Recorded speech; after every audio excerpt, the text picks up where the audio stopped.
or control, a kind of groupthink, a kind of trying to convince ourselves that we have the better idea than anybody else possibly could. You know, all those kinds of landmines keep showing up.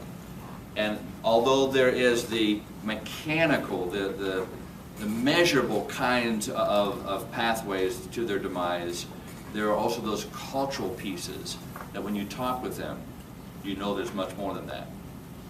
We used to have a director of HR here who was employed by the Enron Corporation. She left the company about 6 to 12 months before it blew up. And so I pulled her aside once and said, okay, tell me the story. Could you see it coming? Because when you hear the Enron story, many of them, the employees talked about, we had no idea. And all of a sudden, boom, it's gone. She said, I started seeing about a year before I left these practices that were violating our own values.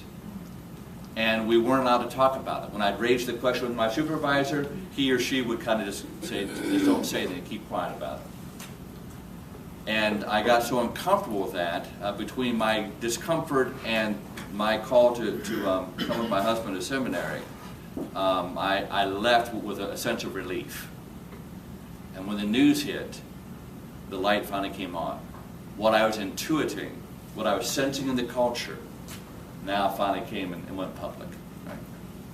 So those are the kinds of measurements, the kinds of ways in which you work with cultural artifacts in organizational terms that help to apply change, organizational health, the kinds of forward thinking and strength we want to have in an organization. For that to happen, there's got to be a sense of self that permits it to happen.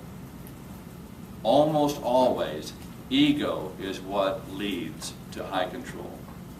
Almost always, it is an insecurity or a fear that starts to close doors that need to stay open. And again, that sense of self is what needs to be cared for.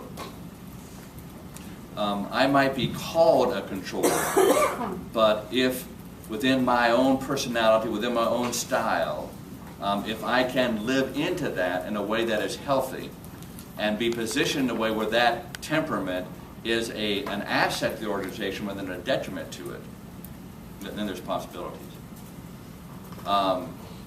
Because of my kind of high structure side and my high administrative side, one of the great gifts that Russell brings to me, he is free-spirited, he is highly creative, and while he absolutely understands structures, he lives within those structures, he has a kind of ingenuity that I can't touch.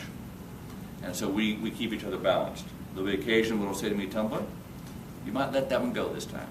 You might just let that one kind of go and see if we can't come out okay on that one. And there'll be occasion when I'll say to him, I need you to land the plane today, not next week. I need to land the plane today, and then we can keep moving on here. And we just balance each other out. We have enough trust with each other, we can do that and do that well. Okay? All right, any questions that make sense? All right, let me...